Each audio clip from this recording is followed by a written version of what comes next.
Mau konfirmasi, Pak Gugunnya ada? Pak Pak Gugun Gumilar. Keluar tadi tuh. Oh, tapi benar tugas di sini ya, Pak ya? Apakah benar sudah meninggal gitu? Oke, jawabannya itu Tanya rumahnya Pak Gugun sama Pak Aris Papua yang mana ya, Bu? Pak Gugun Gumilar. Oh, di Polisi. yang dia. dari keterangan Gugun Gumilar ini. Pak, rumahnya Pak Gugun yang mana ya, Pak? Pak Gugun, Iya. Gugun yang mana ya? Yang polisi, Pak. Aduh, nggak tahu. Oh. Mengetahui itu mendapat informasi dari Rudiana. Ya, Pak. Kenapa, Pak? Hah? Hah?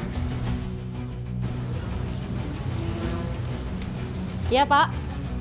Iya, mau ketemu Pak ini Pak Kasih Umas. Apa nih, Bu? Iya, kita mau ketemu Pak Kasih Umas, Pak.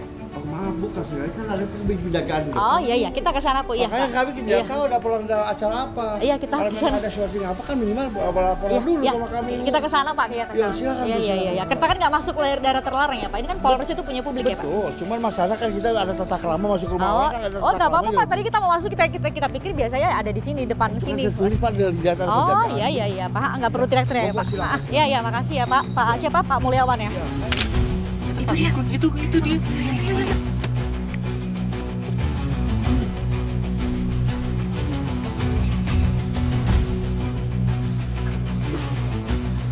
Pak Gugun. Pak Gugun. Pak Gugun, maaf boleh nanya nggak, Pak? Pak, justru kita mau kasih kesempatan ke Bapak loh, beneran. Pak Gugun. Pak Gugun.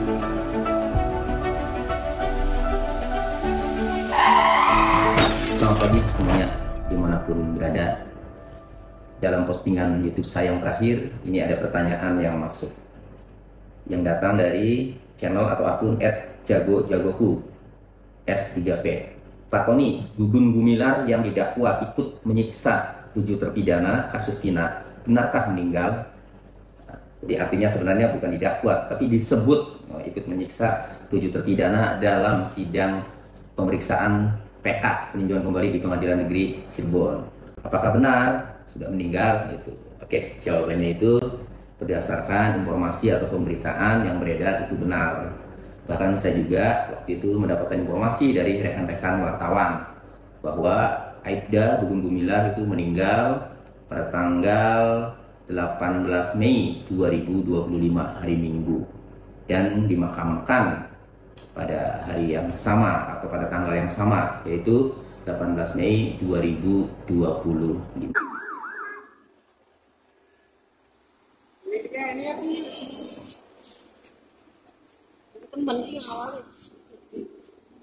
Oke, secara pribadi saya mengucapkan turut berduka cita atas meninggalnya Aibda Gugun Gumilar ini.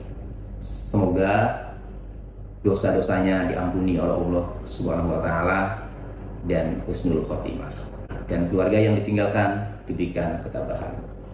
Oke, meninggalnya Gugun Gumilar ini saya jadi ingin kembali membahas kasus Pina, di mana 7 terpidana kasus Pina ini masih di dalam lapas, masih menjalani pidana penjara seumur hidup sampai meninggal seumur hidup itu, tanpa bisa menghirup udara bebas karena peninjauan kembalinya atau PK-nya ditolak. Nah, seberapa penting sih Aibda Gugun Gumilar pada kasus Pina? Gugun Gumilar pada kasus Pina berdasarkan putusan pengadilan atas nama 7 terpidana dan 1 mantan terpidana secara total. Gugun Gumilar ini sebagai saksi ya dalam putusan pengadilan ini ya. Sebagai saksi ya, di mana Gugun Gumilar dihadirkan sebagai saksi oleh penuntut umum, oleh jaksa penuntut umum. Gugun Gumilar saksi urutan yang keempat ya, dalam putusan pengadilan 8 terpidana, khususnya dalam putusan pengadilan nomor 4-B 2017/PN CBN Cirebon ya, atas nama Hadi Saputra dan kawan-kawan. Nah, dalam kesaksiannya, Gugun Gumilar bin Warba di bawah sumpah memberikan keterangannya sebagai berikut. Bahwa saksi diajukan di persidangan ini karena masalah meninggalnya anak dari rekan saksi bernama saksi Rudiana yang bernama Muhammad Rizky Rudiana alias Eki. Laki-laki 16 tahun, pelajar, alamat Perum Arumsari, Jalan Albiasah 4, nomor 110, Desa Kecomberan, Kecamatan Talun, Kabupaten Cirebon.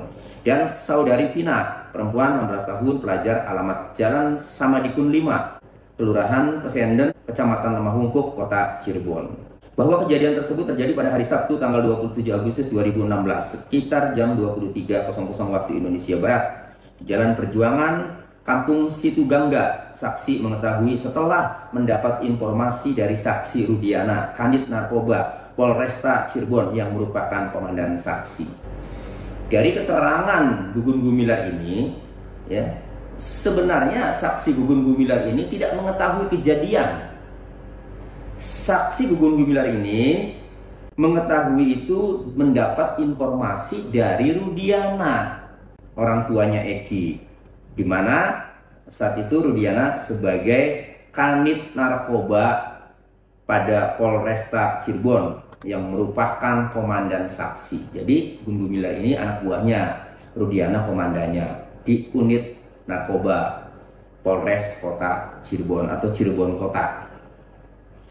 Kemudian saksi melayat ke rumah saksi Rudiana, namun saksi tidak ikut ke rumah sakit Gunung Jati. Jadi ketika Rudiana mendapatkan informasi bahwa anaknya berada di rumah sakit Gunung Jati, Gugun Gumilar ini tidak ikut maksudnya. Kemudian bahwa setelah saksi Rudiana melihat luka yang dialami anaknya dengan rusaknya sepeda motor Yamaha Xeon yang dipakai, saksi Rudiana menduga anaknya meninggal dunia tidak wajar dan bukan karena kecelakaan. Bahwa kemudian pada hari Rabu tanggal 31 Agustus 2016 pagi, saksi ditelepon oleh saksi Rudiana. Lalu kami membentuk satu tim, yaitu Aibtu Rudiana, Bribka Dodi Irwanto, Bindu Rahman, dan Brigadir Andi Safrudin melakukan penyelidikan di sekitar TKP yang pada akhirnya bertemu saudara Aib dan saudara Dede, pegawai cuci motor yang berjarak kurang lebih 500 meter dari flyover Jembatan Layang Palun. Bahwa tempat cuci motor tempat saudara Aib dan saudara Dede letaknya berdempetan dengan SLTPN 11, hanya berjarak gang saja. Lalu saksi Rudiana memperlihatkan foto sepeda motor anaknya kepada saudara Aib dan saudara Dede, dan dari mereka diperoleh informasi kalau pada malam kejadian telah terjadi keributan dan saling kejar-kejaran motor, dan salah satu yang mengejar ciri-cirinya menggunakan tensoplas atau plester di kening dekat alis. Bahwa setelah mendapatkan informasi tersebut, saksi Rudiana meninggalkan nomor HP kepada saudara Aib dan saudara Dede. Bahwa sekitar jam 16.30 waktu Indonesia Barat, saksi Rudiana mendapat telepon dari saudara Aib dan saudara Dede bahwa orang-orang yang disebutkan tadi sedang kumpul-kumpul. Bahwa setelah mendapat informasi tersebut, saksi Rudiana mempersiapkan surat perintah penyelidikan. Nah, ini nih. Jadi berdasarkan keterangan Gugun Gumilar, setelah mendapatkan informasi dari Aib dan Dede bahwa orang yang diduga sebagai pelaku keributan semalam yang kejar-kejaran yang mengakibatkan Eki Vina ini meninggal itu ada, sedang kumpul-kumpul. Mendapatkan informasi itu, ya, menurut keterangan Gugun Gumilar ini, setelah mendapat informasi tersebut, saksi Rudiana mempersiapkan surat perintah penyelidikan. Ini aneh. Rudiana ini dijelaskan di atas sebagai Kanit Narkoba pada Polres Cirebon Kota. Tetapi ketika ada informasi pidana umum, ini bukan narkoba ya, pidana umum meninggalnya orang karena diduga pembunuhan ini kan pidana umum. Kok bisa Rudiana dari Satres Narkoba menyiapkan surat perintah penyelidikan? Seharusnya yang menyiapkan surat perintah penyelidikan itu Kapolres, kemudian satuannya adalah Satuan Reskrim, Satreskrim. Nah, kalau kanitnya ya kanit reskrim, bukan kanit narkoba seharusnya. Jadi sebenarnya bukan kewenangan Rudiana untuk menerbitkan surat perintah penyelidikan. Tapi berdasarkan keterangan Aibda Gugun ini, Rudiana mempersiapkan surat perintah penyelidikan.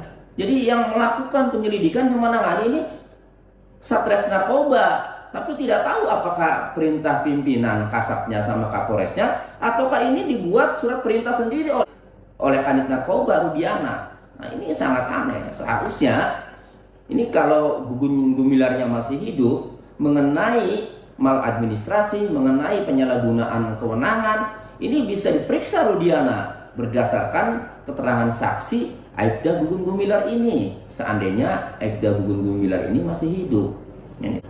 Bahwa kemudian saksi bersama-sama dengan rekan yaitu Aibtu Rudiana, Bribka Dodi Irwanto bin Nurrahman, dan Brigadir Andi Saprudin menuju SLTPN 11 dan melakukan pengamanan terhadap 8 orang yang diduga telah melakukan pengeroyokan hingga meninggal dunia, yaitu Eko, kemudian Sudirman, kemudian Supriyanto, kemudian Hadi, Jaya, Eka, anak Saka Tatal, kemudian Aldi. Ya.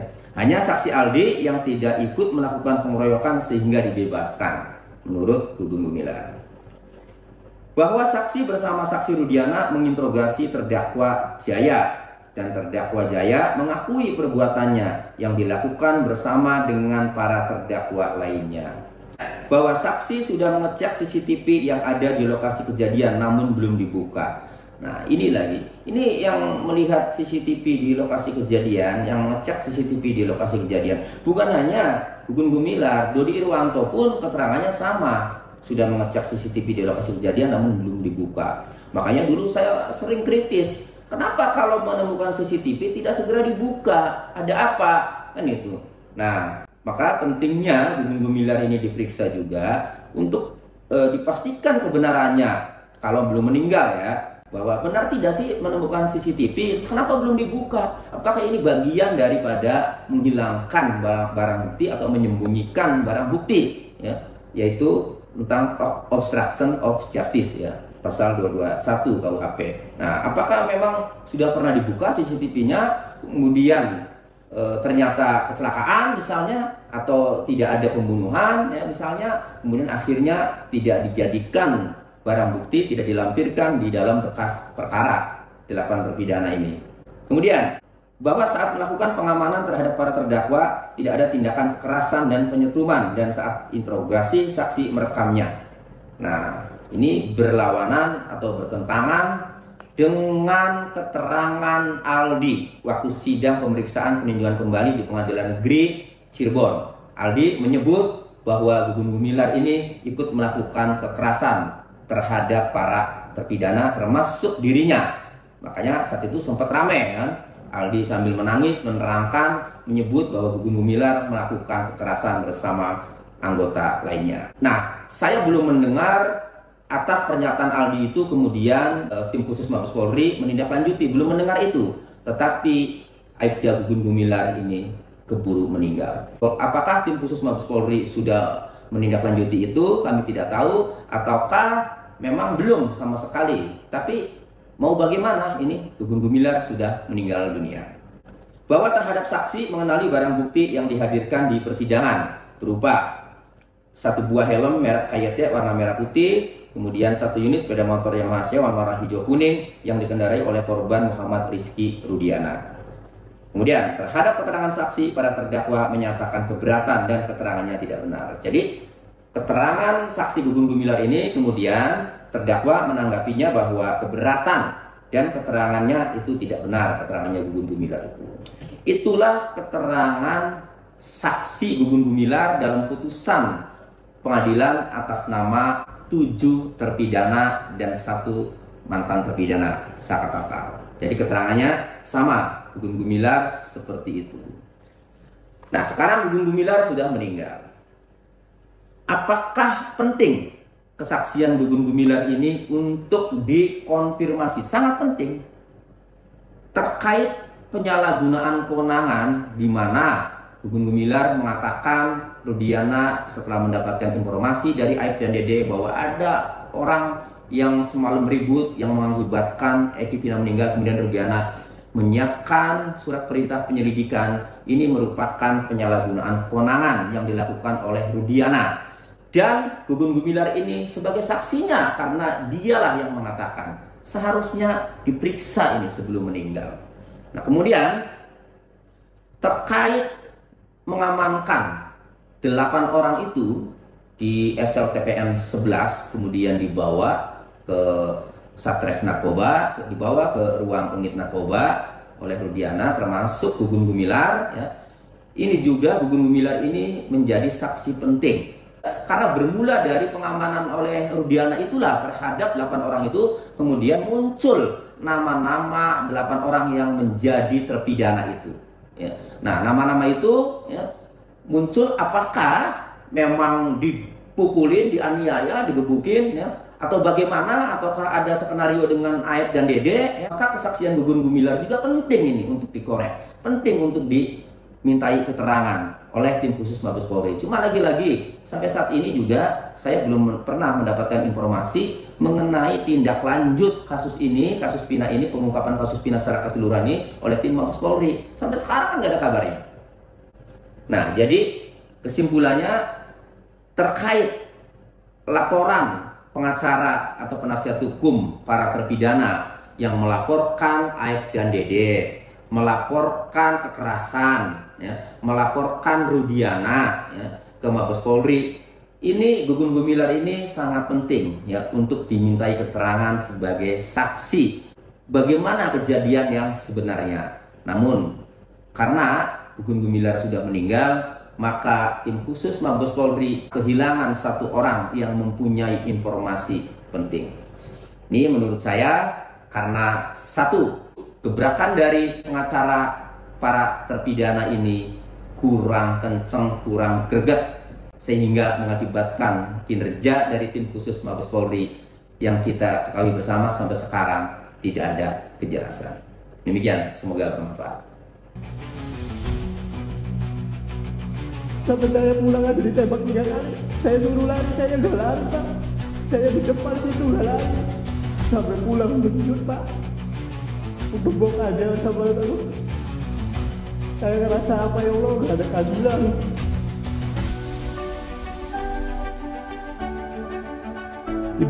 Ayah ibu kamu tahu nggak kejadian itu? Tahu, Pak. Kakak tahu, kakak saya tahu, bapak saya juga di situ nggak bisa apa-apa lihat saya bodoh darah.